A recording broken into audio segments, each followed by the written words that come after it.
نیند سے بوجھل آنکھیں، گھنگریالے الجھے ہوئے بال، اسے نیند بھی آ رہی تھی، بھوک بھی لگ رہی تھی، اور وہ مارگلا ہلز پر ہائکنگ کا بھی کہیں کہہ رہا تھا۔ اس نے اچنبھے سے اسے اور پھر لیپ ٹاپ اسکرین کو دیکھا جس پر لاشاری گروپ آف انڈسٹریز کے ہیڈ آفس والی عمارت کے تمام کیمروں کی CCTV فوٹیج لائیو چلتی ہوئی نظر آ رہی تھی۔ یہ تم نے کیا کیا؟ میں نے IP ایڈریس کو آن لائن سرچ کیا، لاگ ان بہت سمپل، پھر سگنیچر انفارمیشن کی کوشش کی، پاس ورڈز ٹرائی کیے اور بوم، کرسی کو گھماتے ہوئے یوں بولا جیسے بہت آسان ہو کام۔ تم نے لاشاری گروپ آف انڈسٹریز کا سارا سیکیورٹی سسٹم ہیک کر لیا؟ فارس صدمے سے اسے دیکھ رہا تھا۔ ہاں، تم نے کہا تھا تمہیں میری ہیلپ چاہیے، لو ہو گئی ہیلپ۔ فارس اسے دیکھ کر رہ گیا۔ لیپ ٹاپ اسکرین پر مختلف اسکرینز کے مناظر واضح تھے، پارکنگ ایریا تک کی ریکارڈنگ، راہداریوں کی، ریسیپشن کی، اندرونی احاطے کی بھی۔ تم نے یہ سب کیسے کر لیا؟ IT اسٹوڈنٹ ہوں، کیا بھول گئے ہو؟ کرسی کا رخ گھماتے ہوئے لیپ ٹاپ کا رخ اپنی طرف کر لیا۔ میرا نہیں خیال تھا کہ اس کے لیے ہمیں سیکیورٹی سسٹم کی ضرورت پڑے گی، میں صرف اس کی کالز ٹریس کرنا چاہ رہا تھا۔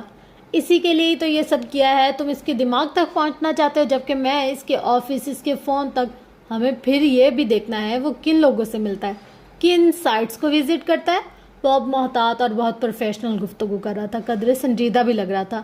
اس میں خطرہ بھی ہوگا، یہ والے کام مجھ پر چھوڑ دو، اس نے مطمئن ہو کر کہا۔ تم کیا کرو گے؟ دیکھتے جاؤ بس۔ وہ اپنی جیکٹ اٹھاتا وہاں سے چلا گیا۔ اس رات رہائشی عمارت کے نیچے اعظم شیرازی کی گاڑی آ کر کھڑی ہوئی۔ حیدر اوپر گیا تھا، وہ اس کے فلیٹ کا دروازہ بجا رہا تھا۔ اس نے دروازہ نہیں کھولا، اس نے کالز بھی ریسیو نہیں کی اور میسیجز بھی نہیں دیکھے۔ موبائل آف کے اپنے کمرے میں بند ہو گیا۔ اعظم شیرازی تم سے ملنا چاہتے ہیں؟ جاگنگ سے واپس آ رہا تھا، حیدر نے اسے راستے میں آ لیا۔ میں کسی سے نہیں ملنا چاہتا، بار بار مجھے ڈسٹرب کرنا بند کر دو، سخت لہجے میں کہہ کر وہ چلا گیا۔ اس کے بعد بھی دوبارہ ان کی گاڑی سے نظر آئی، مگر وہ ان سے ملنے، ان سے بات کرنے اور بات سننے نہیں گیا۔ راہمہ آفاق نے اپنا کام مکمل کر لیا تھا۔ بگ ڈیوائس وہ اس کے آفس میں لگا چکا تھا، CCTV کیمرے مکمل اس کے کنٹرول میں تھے، موبائل کالز تک ٹریس ہو سکتی تھی، اس کی گاڑی پر بھی ٹریکر موجود تھا۔ اب وہ جنید لاشاری کی کالز بھی سن سکتا تھا، میسیجز بھی دیکھ سکتا تھا۔ اس نے ان 3 دنوں میں یہ سارے کام اس قدر محنت اور ہوشیاری سے کیے تھے کہ کسی کو بھنک تک نہیں پڑی۔ اندازہ نہیں تھا تم اس کام میں اتنے پروفیشنل ہو۔ وہ متاثر ہوئے بنا نہ رہ سکا۔ دیکھ لو، اس نے فخر سے کالر سیدھے کیے، خواہ میں ہلکا لیتے رہتے ہو، میرے جیسے دوست اور بھائی قسمت والوں کو ملتے ہیں۔ فارس کھوجتی نگاہیں اس کے چہرے پر جما کر دیکھنے لگا۔ کون ہو تم؟ اس نے سنجیدگی کے عالم میں بہت اچانک سے پوچھا۔ یہ کیسا سوال ہے؟ راہم نے اچنبھے سے فارس کو دیکھا۔ Black hat hacker, white hat hacker, وہ میز پر کوہنیاں جما کر آگے ہوا۔ کول، راہم ہنستے ہوئے سیدھا ہو بیٹھا۔ یا پھر ریڈ ہیٹ ہیکر، رک کر کہا۔ یہ تم مجھے میرے بالوں کی وجہ سے کہہ رہے ہو؟ راہم نے ہنسی میں بات اڑاتے اس کی توجہ اپنے بالوں کی طرف دلائی جن میں سرخی مائل شیڈ نظر آ رہے تھے۔ یہ میرے سوال کا جواب نہیں ہے۔ فارس کی نگاہ اس کے چہرے پر جمی رہی، وہ جیسے اسے پڑھنے کی کوشش کر رہا تھا۔ میں تو بس ایک راہم ہوں، صرف ایک راہم، بازو پھیلا کر کا۔ اب سمجھ میں آ رہا ہے اعظم شیرازی نے تمہیں 17 سال کی عمر میں ہی کیوں ہائر کر لیا تھا۔ کیا سمجھ آ رہا ہے؟ اس نے پلیٹ سے بادام اٹھا لیے۔ یقیناً تم شیرازی انٹرپرائزز کا کوئی سسٹم ہیک کرتے پکڑے گئے تھے؟ میں کبھی پکڑا نہیں جاتا، پورے اعتماد سے نفی میں سر ہلایا۔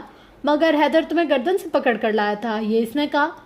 وہ روبوٹ تو کچھ بھی کہتا رہتا ہے، اس کی باتوں کو سیریس مت لیا کرو، اعتماد سے گویا ہوا۔ تو یہ کہ میرا سر نہ کھاؤ اور اپنے دشمنوں کی جاسوسی کرو۔ عادتاً اس کی پیشانی ٹھوک کر چاکلیٹ سے ریپر اتارتے ہوئے اٹھ کر چلا گیا۔ اگلے چند دنوں میں جنید لاشاری کی کال سنتے، میسیجز پڑھتے، اس کی ایک ایک حرکت پر نظر رکھتے، فارس وجدان پر انکشاف ہوا۔ اس کا فوکس اعظم شیرازی کے اور کہیں بھی نہیں تھا۔ بظاہر ان کے ساتھ رشتہ داری کا لحاظ برتتا ہوا، مگر اندر ہی اندر ان کی کمزوریوں کا متلاشی، انہیں نقصان پہنچانے کے منصوبے بناتا ہوا، مطلوبہ ڈیلز ہتھیانے کی کوشش کرتا ہوا۔ سالوں کی دشمنی تھی جو در پردہ چلتی آ رہی تھی۔ کاروباری مفاد مقدم رکھ کر جو رشتہ بنایا گیا تھا، وہی راستہ بہت سے فائدوں میں آڑ آ رہا تھا۔ اپنے ہر خسارے کا ذمہ دار وہ اعظم شیرازی کو ہی سمجھتا تھا۔ کچھ قانونی جنگیں بھی تھیں، کچھ اراضی کا مسئلہ۔ جیت ہر جگہ اعظم شیرازی کی ہوتی تھی، نہ اس کا سر جھکتا تھا، نہ وہ ٹوٹتے تھے اور نہ ہی انہیں گرایا جا سکتا تھا۔ جنید لاشاری کے تمام احکامات ان کے متعلق تھے، آنے جانے کا وقت، روٹین، کاروباری معاملات، ڈیل۔ وہ ایک ایک چیز کی خبر رکھتا تھا، ایک ایک بات کی رپورٹ لیتا تھا۔ اس کی بات جمیلہ داؤد سے بھی ہوتی تھی، ہارون شیرازی سے بھی۔ حماد پاکستان کب تک آنے والا ہے، یہ سوال وہ کئی بار تینوں سے پوچھ چکا تھا۔ کئی غیر قانونی کاموں میں بھی ملوث تھا۔ اس کے آدمی ایک طرح سے مجرم تھے جن سے وہ ہر طرح کا کام کروا سکتا تھا۔ اسے جنید لاشاری پر نظر رکھتے تیسرا ہفتہ تھا جب ایک فون کال نے اس کے اندر سناٹے پھیلا دیے۔ بات حماد کی ہو رہی تھی، وہ پاکستان آ چکا تھا تاہم وہ اپنے گھر نہیں گیا تھا۔ جنید لاشاری جانتا تھا اس وقت وہ کہاں اور کس کے ساتھ تھا۔ چالاک اور ہوشیار انسان تھا، جان گیا اس وقت حماد کی اپنی فیملی کے ساتھ کچھ اختلافات چل رہے ہیں۔ اس نے اپنی مرضی سے شادی کر لی تھی، اس کی بیوی منظر عام پر نہیں آئی تھی، ان کی شادی کو ابھی تک پبلک نہیں کیا گیا تھا۔ فارس کی رگوں میں خون دوڑنے لگا۔ تیار رہنا مس، کسی بھی وقت حکم دے سکتا ہوں میں۔ اس نے سن کر ہیڈ فونز اتارتے کتنی دیر تک وہ اپنی جگہ بیٹھا رہا۔ منصوبہ واضح تھا، مبہم مختصر لفظوں میں ہونے والی بات اتنی مشکل بھی نہ تھی کہ اس کے سمجھ میں نہ آتی۔ 16 سال پہلے وہ جال حماد کے لیے بچھایا گیا تھا اور 16 سال بعد ایک بار پھر وہی جال بچھایا جا رہا تھا۔ وہ سانپ جسے اعظم شیرازی دشمنوں میں ڈھونڈتے رہے، وہ سانپ ان کے بے حد قریب، ان کے قریبی رشتہ داروں میں موجود تھا، جس کی موت کی خواہش تھی اور جس کی ذات سے وہ انتقام لینا چاہتا تھا۔ اس کی باری آ رہی تھی، اس کے قتل کے منصوبے بن رہے تھے۔ دشمن کو ہرانا ہو تو پہلے اس کی طاقت ختم کرنی چاہیے۔ گاڑی میں ہونے والی گفتگو اس نے واضح سنی تھی۔ یہ الفاظ جنید لاشاری کے تھے۔ اس کے دشمن کی طاقت اس کا بیٹا اور پوتا ہی تھا، اس کے وارث جن کے لیے بزنس امپائر کھڑی کیا گیا تھا، حماد شیرازی، ہارون شیرازی۔ نیم تاریکی میں فارس اپنی جگہ بیٹھا انہیں دیکھ رہا تھا، انہیں سوچ رہا تھا، موبائل سامنے ہی پڑا تھا۔ اس نے ابھی تک کسی کو کال نہیں کی تھی۔ بدلہ، انتقام، غصہ اور اشتعال، آگ ہنزو جل رہی تھی۔ حماد شیرازی، جمیلہ داؤد کا بیٹا۔ اس نے ذہن سے ہر ایک منفی جذبے کو جھٹک کر اسے ایک نئی پہچان دی۔ اپنے ذاتی اختلافات بھلا کر صرف جمیلہ داؤد کا سوچا۔ حماد ان کا بیٹا تھا، صرف ان کا بیٹا۔ اس رات جب اسے اعظم شیرازی کی گاڑی نظر آئی تو وہ رک گیا۔ شیشہ نیچے ہوا تو وہ کھڑکی میں کونیاں جماتے ہوئے بس چند لمحوں کے لیے رکا۔ اس نے اعظم شیرازی کی طرف نہیں دیکھا، مگر وہ اسے ہی دیکھ رہے تھے۔ ہلکی ہلکی بارش سے اس کے بال بھیگے ہوئے تھے، چہرے پر وہ تازگی نہیں تھی جو نظر آیا کرتی تھی۔ حماد کی زندگی کو خطرہ ہے، بہتر ہوگا آپ اسے واپس بلا لیں۔ وہ اسے دیکھ کر رہ گیا۔ اگر میں خود سے کچھ کہتا تو آپ یقین نہ کرتے، جلدی سارے ثبوت بھجوا دوں گا، کہہ کر پیچھے ہٹ گیا۔ ہوڈی کو سر پر چڑھاتے ہوئے مخالف قدم اٹھانے لگا۔ بارش کی دھند میں اس کا وجود مبہم ہونے لگا۔ اعظم شیرازی کو یہ لگا، مگر دھند ان کی آنکھوں میں تھی، وہ آنکھیں جن میں نمی ٹھہری ہوئی تھی اور نظر بھی آ رہی تھی۔ اس رات وہ سو نہیں سکا۔ وہ بار بار messages, phone calls, bugging device سے ملنے والے سگنلز کا منتظر رہا اور اگلا دن بھی اسی میں لگ گیا۔ شام 6:30 بجے کی کال تھی۔ ہارون شیرازی پنڈی کے لیے روانہ ہو رہا تھا۔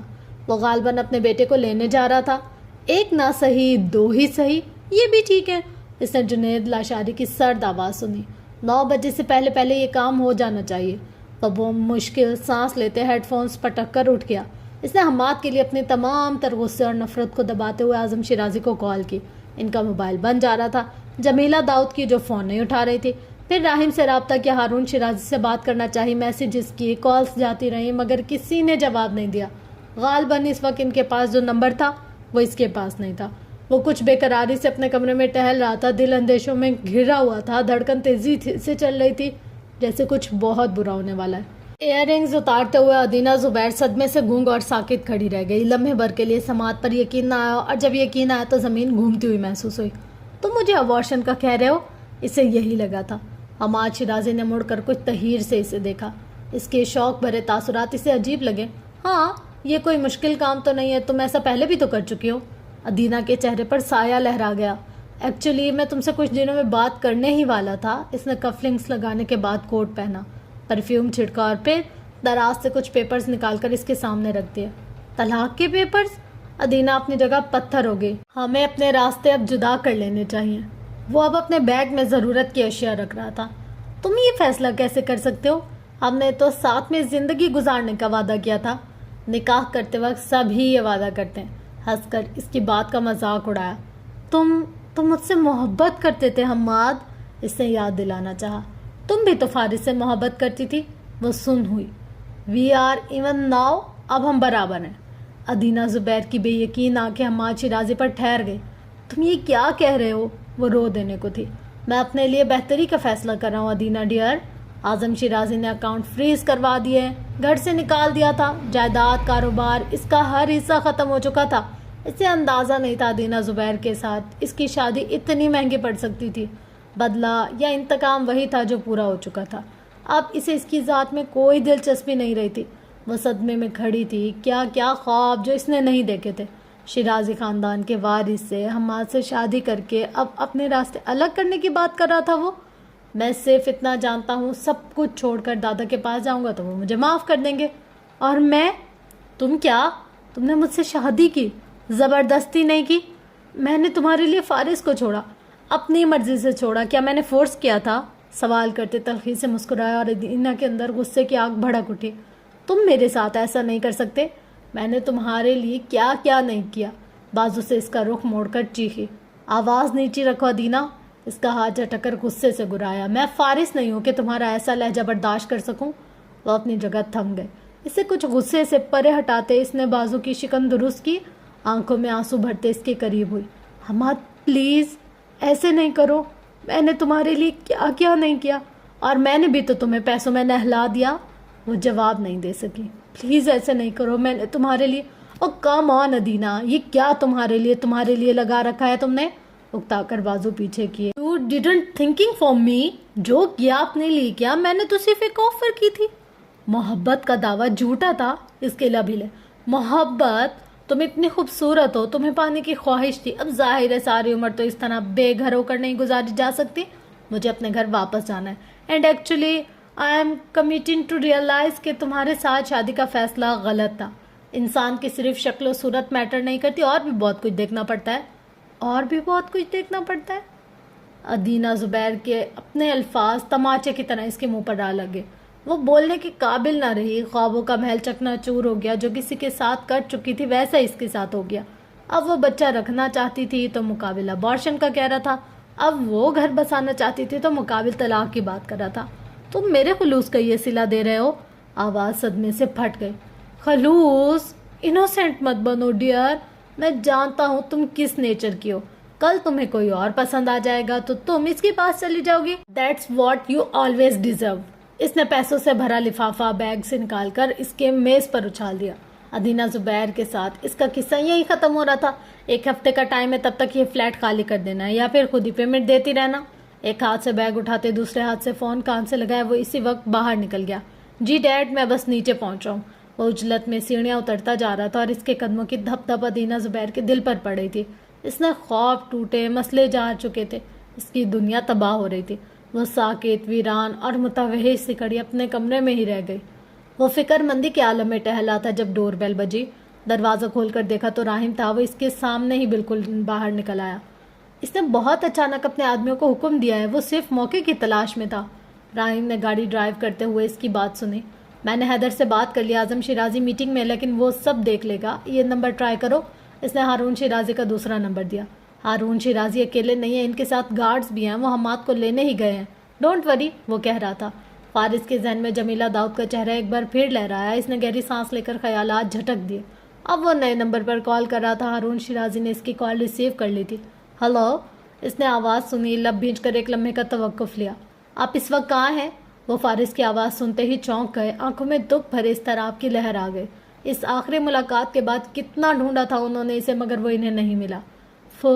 فارس بیٹے، جواب دیجیے، آپ اس وقت کہاں ہیں؟ اس کا لہجہ اجنبی سا تھا۔ ہم اسلام آباد پہنچنے ہی والے ہیں، وہ ناسمجھی کے عالم میں گویا ہوئے۔ آپ پلیز اپنا ٹریک چینج کر لیں، آپ کوئی اور راستہ اختیار کر لیں، بس تھوڑا سا سفر باقی ہے۔ وہ سمجھ نہ پائے۔ لسن ٹو می، اس نے زور دے کر کہا۔ آپ ابھی اور اسی وقت۔ فائرنگ کی آواز ایک دم سے گونجی تھی، دھماکے سے ہی گاڑی کے ٹائر چرچرائے تھے۔ اس کے الفاظ آدھے ادھورے وہیں رہ گئے، وجود ساکت ہو گیا، اور دور کہیں دھماکے سے شیشے ٹوٹے، الٹتی ہوئی گاڑی گھسٹ گھسٹ کر ٹرالی سے جا ٹکرائے۔ تڑ تڑ گولیوں کی آواز، شور، اور پھر پھیلتا ہوا وحشت ناک موت بھرا سناٹا۔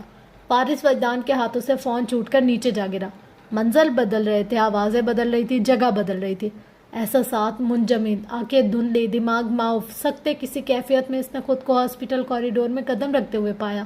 اس کے کان ہنزو بند تھے، اسے کوئی آواز نہیں آ رہی تھی، اسے اب جیسے کچھ دکھائی نہیں دے رہا تھا، مگر اسٹریچر کے پہیوں کا شور بہت تیز تھا۔ اس شور سے جڑا ہوا منظر واضح تھا، سفید چادر جو خون سے رنگی ہوئی تھی، وجود جو گولیوں سے چھلنے لگ رہا تھا. 2 اسٹریچر خون سے سرخ پڑتی چادر سے لٹکتا ہوا بے جان ہاتھ، زخمی چہرے، بند آنکھیں. اس نے بے اختیار دیوار کا سہارا لیتے رک کر سر اٹھایا. اس نے جمیلہ داؤد کو چیختے روتے ہوئے اسٹریچر سے چادر ہٹاتے ہوئے دیکھا. اس نے اعظم شیرازی کو فرش پر جھکتے اور گرتے دیکھا. وہ خون سے سرخ پڑتے کپڑوں کے ساتھ اپنی جگہ پر ساکت سا بے حس ہوا کھڑا تھا. اس کے تاثرات میں موت کی سی ویرانی اتری ہوئی تھی. اس نے خود کو جمیلہ داؤد کے سامنے پایا. انہیں بازوؤں میں بھر کر وہ پیچھے ہٹا. وہ چیختے ہوئے اپنا آپ چھڑا رہی تھی اور وہ اپنے مضبوط بازوؤں کے حصار میں لے چکا تھا. وہ اس کے سینے میں منہ چھپائے رو رہی تھی. وہ بے قابو ہو کر بار بار اپنے شوہر اور بیٹے کی طرف لپک رہی تھی. وہ منظر دھندلا پڑنے لگا. اس کی سکت اور ہمت ختم ہونے لگی. حماد، حماد، وہ اسے آوازیں دے رہی تھی. راہیم قدرے فاصلے پر ہی رک گیا. اگلی صبح تک کار کریش کی خبر سرخیوں میں دکھائی دی گئی. حالانکہ وہ موت کا کھیل فائرنگ سے شروع ہوا تھا.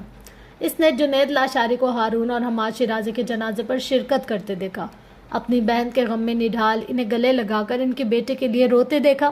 وہ اعظم شیرازی کے سامنے بھی رکا. وہ شخص اس کے سامنے ہی کھڑا تھا. کئی سال پہلے اس نے اس کی جان لینے کی کوشش کی تھی اور کئی سال بعد اس نے اپنی بہن کا گھر اجاڑ دیا تھا. کیا پیسہ دولت میں اتنی طاقت ہے کہ اس کے لیے قیمتی زندگیوں سے کھیلا جائے؟ وہ اس شخص کی آنکھوں میں جیت اور فتح کا رنگ دیکھ سکتا تھا. اس نے اپنے طور پر اعظم شیرازی کی نسل ختم کر دی تھی. اس نے اپنے حریف کو اکیلا، تنہا، لاچار، بے بس کر دیا تھا. بہن نیم پاگل تھی. اب جو کچھ بھی تھا صرف اس کا تھا. کنٹرول بھی، حکومت بھی. جس دشمنی کو دبانے کے لیے اور جس کاروبار کو فروغ و بین دینے کے لیے یہ شادی ہوئی تھی، وہ تو مقصد بالآخر پورا ہو گیا تھا. یہ گھر، بنگلے، جائیداد اور شیرازی انٹرپرائزز، یہ سب کچھ اب ان کے قبضے میں جانے والا تھا. وہ اس شخص کی شاطر نگاہوں کو دیکھ سکتا تھا. 3 دن کی تعزیت اور پھر گھر میں خاموشی، ایک سناٹا چھا گیا. غم اور سوگواری سی فضا ہر طرف پھیلی رہی. کمرے سنسان، ملازموں کی سرگوشیاں معدوم، روشنیوں میں سفید ٹائل سفید کفن جیسے لگنے لگے. اس رات وہ وہیں تھا. وہ اعظم شیرازی کے ساتھ ان کے کمرے میں ان کا خیال رکھنے کے لیے رکنا چاہ رہا تھا، جہاں سب ملازم جنید لاشاری کے حکم پر کمرہ چھوڑ کر چلے گئے. وہ وہاں کھڑا رہ گیا. سنا نہیں میں نے کیا کہا؟ جنید لاشاری نے ایک دم سے تلخ ہو کر حکم دیا. اس کی خطرناک حد تک سرخ پڑتی آنکھوں میں غیظ و غضب کا سمندر ٹھاٹے مارا تھا. مٹھیاں سختی سے بھینچ کر اپنے غصے پر قابو پا لیا. ایک گیم اس نے کھیلا تھا تو ایک چال اسے بھی چلنی تھی. مجھے انہیں اکیلا چھوڑنے کی اجازت نہیں ہے، وہ بولا تھا، آواز بے حد کر رکھتی. کون ہو تم؟ جنید لاشاری کو اس کے لہجے سے عجیب خطرے کا احساس ہوا. ملازم کم از کم اس طرح کے لہجے میں بات نہیں کر سکتے تھے.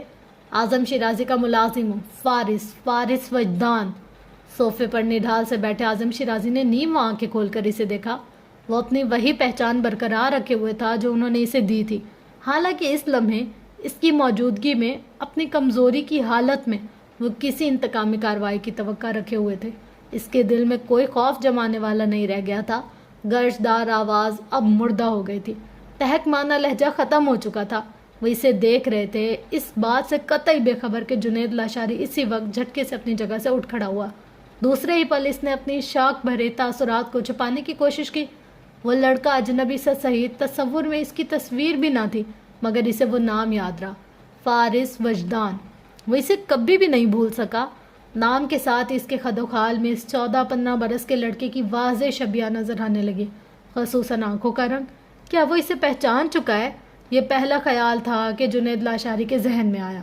اوہ، کبھی دیکھا نہیں تمہیں؟ خاص آدمیوں میں سے ایک ہوں، ہر جگہ نظر نہیں آتا. اس کے لہجے کی برودیت آنکھوں سے جھلک رہی تھی. اعظم شیرازی کے لب کپ کپائے. حیدر سے بھی خاص؟ یوں ہی سوال کیا. اسے اعظم شیرازی کے ایک ایک آدمی کا علم تھا. ان کے کئی گارڈز تک اس کے اشاروں پر چلتے تھے. اگر آپ مل چکے ہو تو؟ جواب دیے بغیر اس نے دروازہ کھول کر انہیں باہر کا راستہ دکھایا. صاحب آرام کرنا چاہتے ہیں. جنید لاشاری کی پیشانی پر پسینے کے قطرے نمودار ہوئے تھے. آنکھوں میں مبہم سا شوق ہنزو ٹھہرا رہا. تاثرات البتہ سنجیدہ ہی تھے. وہ کمپوز لگ رہا تھا.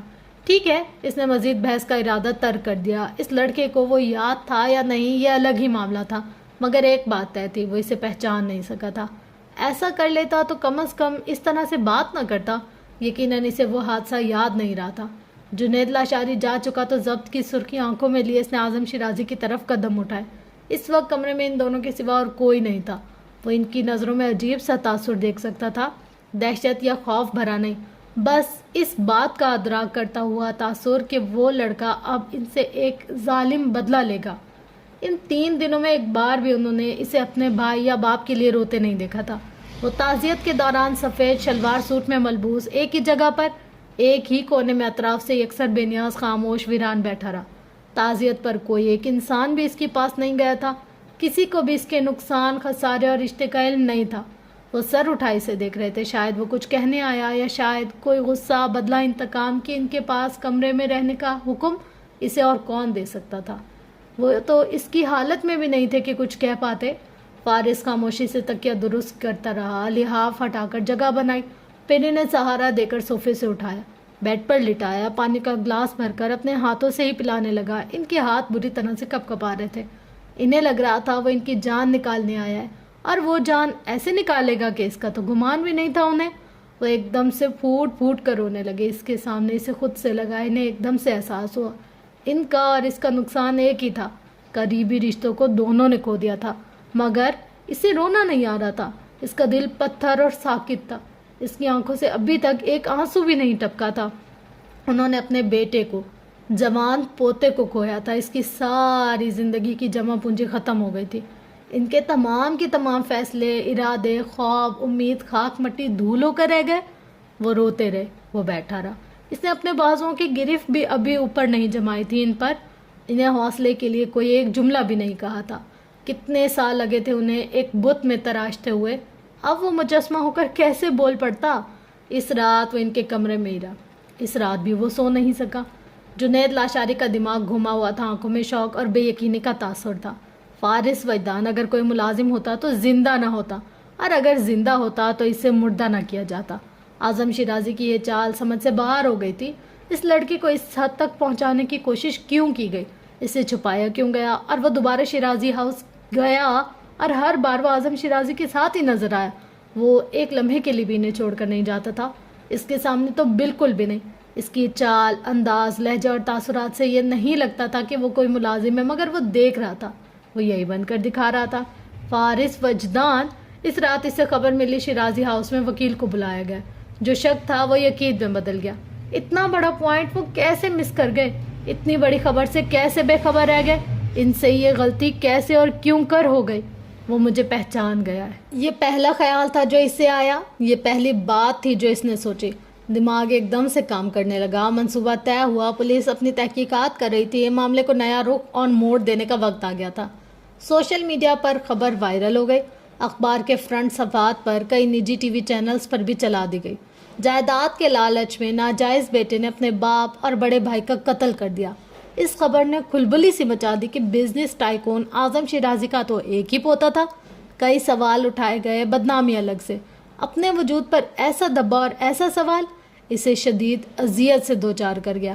پہلا تعارف اور پہچان، وہ پہچان جو بڑی دنیا میں پھیلا دی گئی تھی، ناجائز اولاد۔ اس کی تصویریں وائرل ہو گئی، میگزین، اخبارات اور نجی ٹی وی چینلز کو ایک چٹپٹا سا ٹاپک مل گیا۔ وہ گیسٹ روم میں کتنی ہی دیر تک سر جھکائے بیٹھا رہا۔ جنید لاشاری نے پہلی چال چل دی تھی، سارا ملبہ اس کے سر ڈالنے کا ایک راستہ نکال لیا تھا۔ کیسا شاطر دماغ تھا اس کا، اس کی حقیقت تک پہنچنے میں ایک لمحہ نہ لگا، پلاننگ بھی کر لی، حملہ بھی، وار کیا، وجود حصوں میں بکھر گیا۔ اسے لگا وہ شیرازی ہاؤس سے باہر نہیں نکل سکے گا، کسی کا سامنا نہیں کر پائے گا، کسی سوال کا جواب نہیں دے سکے گا، اس کی ہر وضاحت کھوکھلی، اس کی ہر دلیل کا مذاق اڑایا جائے گا۔ اپنی چیخوں کا گلا گھونٹتے اس نے سجدے میں سر رکھا تھا، اور کتنی ہی دیر تک رکھے رہا۔ اس کی حقیقت اس طرح سے نہیں کھلنی چاہیے تھی۔ وہ اپنے بیمار دادا سے کچھ بھی نہیں کہہ سکتا تھا۔ شام تک سوشل میڈیا پر ایک اور بحث چھڑ گئی، جو منظر دکھایا جا رہا تھا وہ دھندلا پڑ گیا۔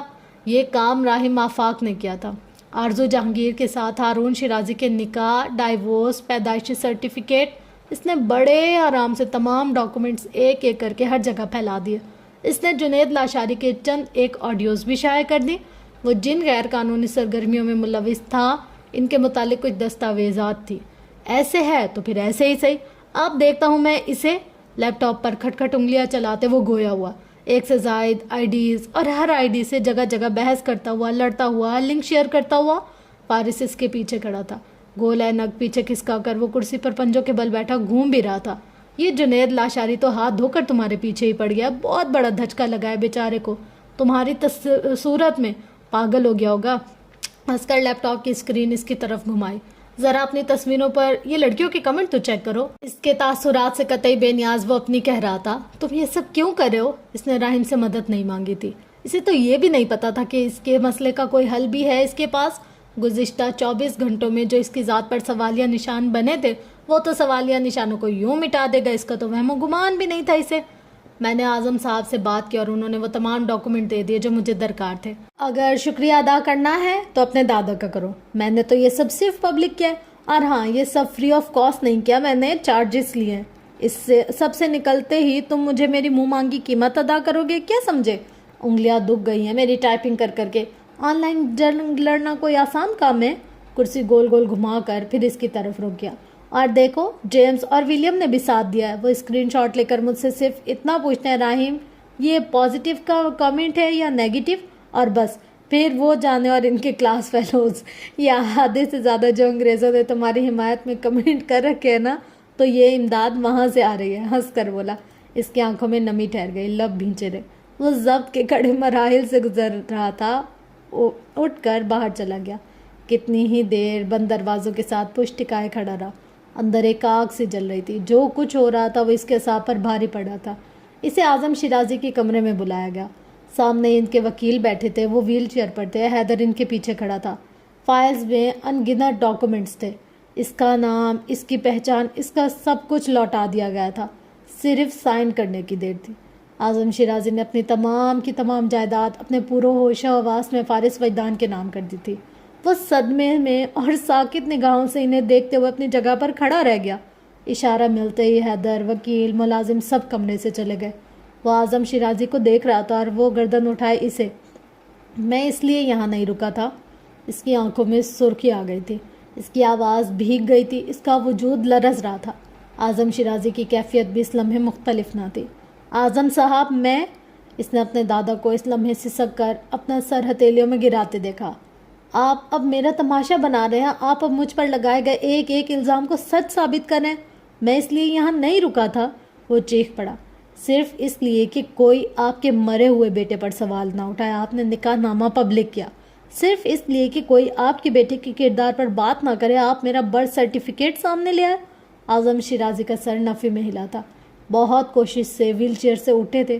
فارس، وہ 2 قدم پیچھے ہٹا، مجھے آپ کا ہر سبق اچھی طرح سے یاد ہے، مجھے آپ کی نفرت یاد ہے، مجھے آپ کا غصہ یاد ہے، آپ کے فیصلوں کے زخم میری روح پر ابھی بھی تازہ ہیں۔ آپ اب یہ نہیں کریں گے، اب آپ اس طرح سے مجھے کوئی اور غم نہیں دیں گے۔ وہ رو رہا تھا، وہ ان کے سامنے پنجوں کے بل جھکتا، شکست خوردگی کے عالم میں۔ اعظم شیرازی کے انگ انگ میں اذیت سما گئی۔ ہم غلط تھے، ہم شروع سے ہی غلط تھے، ہم نے تم پر بہت ظلم کیا۔ کسی یتیم کے سر پر ہاتھ رکھنا ظلم نہیں ہوتا۔ اعظم شیرازی کا دل چیرا گیا۔ آپ کے بہت احسانات ہیں مجھ پر، اور میں ہی ان احسانات کی وجہ سے رکا ہوا تھا۔ اس نام کے لیے نہیں رکا، اپنے نام کے لیے نہیں، شیرازی خاندان کے لیے نہیں، میں یہاں، اس کی آواز ایک دم سے کمزور پڑی، میں یہاں صرف ممی کے لیے، آپ کے لیے رکا تھا اعظم صاحب۔ اعظم شیرازی کو لگا انہیں اگلا سانس نہیں آئے گا۔ مجھے یہ نہیں چاہیے۔ اس نے تمام کاغذات پھینک دیے۔ میری ذات آج پورے میڈیا پر ڈسکس ہو رہی ہے، صرف اتنا کریں، مجھے پھر سے گمنام کر دیں، جیسے پہلے کیا تھا، مجھے ایک بار پھر سے مار دیں، جیسے پہلے مارا تھا۔ ایک اور قبر۔ وہ جس طرح سے بات کر رہا تھا، ٹوٹا ہوا، اذیت میں، کرب سے ان کا دل بس پھٹنے کو تھا۔ فارس، کس قدر کوشش سے اس کا نام لیا۔ آپ پھر سے کوئی حکم دے، کوئی پلان کرے، کچھ تو کرے۔ وہ چیخا تھا۔ اپنی ذات پر تہمت صرف ادینہ زبیر کی صحیح تھی۔ اب تو کھلے عام اس کا وجود ڈسکس ہو رہا تھا، نکاح نامے پر بات ہو رہی تھی، آرزو جہانگیر کو گھیرا جا رہا تھا، وہ انٹرویوز دینے سے کترا رہی تھی۔ ایک قاتل بیٹے سے وہ خود کو بھلا کیوں جوڑتی؟ وہ اس خبر کی وضاحت یا تردید کچھ بھی نہیں کر رہی تھی۔ اب وہ حالات سے لڑنے کی قوت کہاں سے لاتا؟ وہ اسے دیکھ رہے تھے، کتنا توڑ دیا تھا انہوں نے اسے، کتنا مست کر دیا تھا اس کی ذات کو، کتنی بڑی اذیت سے دوچار کر چکے تھے وہ اسے۔ یہ ہمارا فیصلہ تھا، ہم نے تمہیں تمہارے باپ سے جدا کر دیا۔ ان کی آواز بھاری کمزور تھی۔ اولاد اور پوتے کا صدمہ انہیں ختم کر گیا تھا۔ ہم نے کیا، ہماری نسل صرف جمیلہ کی اولاد سے چلے گی۔ دیکھو تو ہمیں ہمارے غرور اور تکبر کے ساتھ کیا کیا اللہ نے۔ جو بات اللہ طے کرتا ہے وہ ہم نے طے کرنا چاہیے۔ فارس آنکھوں میں نمی لیے انہیں دیکھتا رہا۔ ہم نے تم سے تمہارا حق چھینا، تمہاری پہچان چھینی، اور ہم سے سب کچھ لے لیا گیا۔ اس نے بے اختیار نفے میں سر ہلایا۔ ہم نے تمہیں تنہا کیا، آج ہم بھی تنہا ہو گئے۔ وہ اندر تک ٹوٹنے لگا۔ مزید وہاں بیٹھنا، انہیں سننا، انہیں دیکھنا مشکل ہو گیا۔ ہم نے حاکم بن کر فیصلے کیے، ہم پر اصلی حاکم کا فیصلہ آ گیا۔ ان کا پورا وجود لرز رہا تھا۔ وہ اسی وقت اٹھ کر چلا گیا۔ اعظم شیرازی کا چہرہ تر ہونے لگا۔ ان کی سسکیاں سناٹے میں گونجنے لگی۔ ان کے آس پاس اب اندھیرے کے سوا کچھ بھی نہ رہا تھا۔ اوئے ہوئے ہوئے، کیا تو مزے کی ایپیسوڈ ہے نا یار۔ میں کیا کہتی ہوں، ہر ایپیسوڈ نا بہت اچھی ہوتی ہے۔ پتہ ہے آج کی ایپیسوڈ بہت زیادہ موٹیویشن والی تھی۔ اللہ جب لیتا ہے تو بھی نہیں پتہ چلتا، اور اللہ جب نوازتا ہے نا تو بھی نہیں پتہ چلتا۔ بیچارے فارس سے سب کچھ چھنا چھنا چھنا چھنا چھنا، اور پھر جب اللہ دینے پہ آیا، ایک جھٹکے میں اس کو وہ نام بھی مل گیا، پوری پراپرٹی بھی مل گئی۔ پہلے تو 2 لوگوں میں تقسیم ہونی تھی، اب تو صرف ساری قلم کلیم فارس کی ہو گئی۔ اور اب مجھے سمجھ آیا کہ یہ ریان کون ہے۔ اچھا ایک طرح سے دیکھا جائے تو اسی کا ہی بیٹا ہے نا، مطلب بیوی تو اسی کی تھی نا۔ تو یار کیا لش ایپیسوڈ تھی۔ اللہ تعالیٰ ہر کسی کی زندگیوں میں نا ایسا وقت لاتا ہے جب اس سے سب کچھ اس کا چھنا ہوا اس کو واپس ملتا ہے۔ اللہ تعالیٰ ایک دم جب انسان سوچتا ہے نا کہ یہ چیز ہماری ہے، یہ ہم سے کہیں نہیں جا سکتی، اللہ تعالیٰ اس چیز کو لے لیتا ہے۔ انسان سوچتا ہے کہ یہ کیا، ہمارے ساتھ یہ کیسے ہو گیا، یہ تو ہماری تھی، یہ تو ہم سے کبھی جا ہی نہیں سکتی تھی، یہ کیسے چھن گئی۔ پھر جب اللہ نوازتا ہے نا تو انسان سوچتا ہے ہو خدایا، میں نے تو اس چیز کا تصور نہیں کیا تھا، اللہ نے مجھے اتنا نواز دیا۔ میں تو اس قابل ہی نہیں تھی کہ اللہ مجھے اتنا دیتا، اور اللہ نے مجھ پہ اتنا کرم، اتنا رحم، اتنا فضل، اتنی عطا، اتنی عنایت کر دی۔ الحمدللہ، جب اللہ دے تو بھی، اور جب اللہ لے لے تو ڈبل الحمدللہ کہ اس نے ہمیں اپنے فیصلے سے نوازا۔ یہ نہیں کہ ہم نے جو چاہا یا ہم نے جو مانگا یا ہم نے جو کہا اللہ نے وہ دے دیا۔ میں تو شکر ادا کرتی ہوں ہر اس لمحے کا جب اللہ مجھے میری من پسند چیز نہ دے کر اپنی من پسند چیز دیتا ہے۔ پتہ ہے ہماری سوچ، ہماری وہم، ہمارے گمان، ہمارے خیال، تصور سے وہ چیز بالا تر ہوتی ہے۔ اچھا اس میں دیکھو کتنا اچھا دوست ملا ہے راہیم۔ سیڈ باتیں بہت ساری ہو گئی، تھوڑی اچھی باتیں کرتے۔ آج تو خوشی کا دن ہے، جشن کا موقع، واہ جی واہ، فائنلی جی 26 ایپیسوڈ کے بعد فارس کو اس کا نام، اس کی پہچان، اس کی جو شناخت تھی نا وہ مل گئی۔ 26 ایپیسوڈ، آئے ہائے رائٹر صاحبہ آپ نے تو تھکا مارا۔ آئے بہت مزے کا تھا یار، چس آ گئی چس۔ اور کیا کہہ رہی تھی میں کہ آپ لوگ سبسکرائب کیوں نہیں کرتے، ذرا مجھے بتائیے نا۔ نا ذرا آپ لوگ مجھے بتائیے نا، آپ لوگ کو کیا ہے۔ آج کل نا میرا اٹھنا بیٹھنا نا بہت زیادہ انڈینس لوگوں کے ساتھ ہے، تو وہ کوئی بھی بات ہوتی نا، کھائیں گی، بیٹھیں گی، اتنا کیوٹ بولتے ہیں نا یہ لوگ، اللہ اللہ اللہ، اتنا پیار آتا ہے نا مجھے جب وہ بولتے ہیں نا میرا دل کرتا ہے میں ان کو کاپی کروں۔ آپ آئیے نا، آپ کھائیے نا، آپ بیٹھیے نا، او خدا ہے یار، آئے کیا ان کا لب و لہجہ، اتنا میٹھا، اتنا پیارا سا۔ اوئے ہوئے ہوئے، یہ تھی آج کی ایپیسوڈ۔ اور پتہ ہے اس ایپیسوڈ میں میرے ساتھ کیا ہوا، میں نے ایک ایپیسوڈ آدھی کر لی تقریباً 16-17 منٹ تک، اس کے بعد میں تو بادشاہ تھک گئی۔ میں نے کہا یار اب اس سے زیادہ مجھ سے نہیں پڑھا جا رہا، میں تو ابھی سو رہی ہوں۔ پھر میں نے 17 منٹ تک کی، پھر اس کے بعد میں صبح اٹھی، پورا دن ویٹ کیا کہ اب مطلب میرے جو بھتیجے وہ کب سوئیں گے، جب وہ سوئیں گے تو پھر میں پڑھوں گی۔ فائنلی پھر دوسرے دن جا کر رات کو 12-1 بجے وہ بچے سوئے، تو پھر اب میں دوبارہ سے بیٹھی یہ ریکارڈنگ کرنے کے لیے۔ آپ نے نوٹ کیا ہوگا 1-2 جگہ نا میں تھوڑا فمبل کر رہی تھی، تو وہ جیسے تھوڑا سا بریک آتا ہے نا، پھر انسان کو سمجھ میں نہیں آتا یار کہاں سے شروع کرنا تھا، کہاں اینڈ کرنا تھا۔ بہرحال پھر بھی بہت اچھا ہو گیا۔ اور آج تو میں نے پکی نیت کی ہے 3 ایپیسوڈ کرنے کی، اب دیکھو ہوتی ہے یا نہیں ہوتی، پتہ نہیں۔ جب میں سوچ لیتی ہوں نا کہ مجھے زیادہ سے زیادہ آپ لوگوں کے ساتھ شیئر کرنا ہے، تب مجھے اور زیادہ نیند آنے لگ جاتی ہے۔ اب دیکھو اللہ کرے نیند ویند نہ آئے تو پھر کتنا اچھا ہونے والا ہے۔ بس اب تھوڑی سی ایپیسوڈ رہ گئے ہیں، زیادہ ایپیسوڈ نہیں رہ گئے، جیسے 5 تقریباً ایپیسوڈ رہتی ہوں گی، تقریباً 30 تک تو لگتا ہے کہ ہو جائے گا، کیونکہ یہ 26 ہے، پھر اب 27 پڑھوں گی تو ہو جائے گی آلموسٹ 30 ایپیسوڈ. پھر بھی دیکھتے ہیں کیا ہوتا ہے، وہ تو پھر اب ایٹ اینڈ پتہ چلے گا. تب تک کے لیے اپنا گرد و نواح عیال کا بہت زیادہ خیال رکھیے گا، اور مجھے اپنی دعاؤں میں بھی بہت زیادہ یاد رکھیے گا. لو یو آل، اللہ حافظ.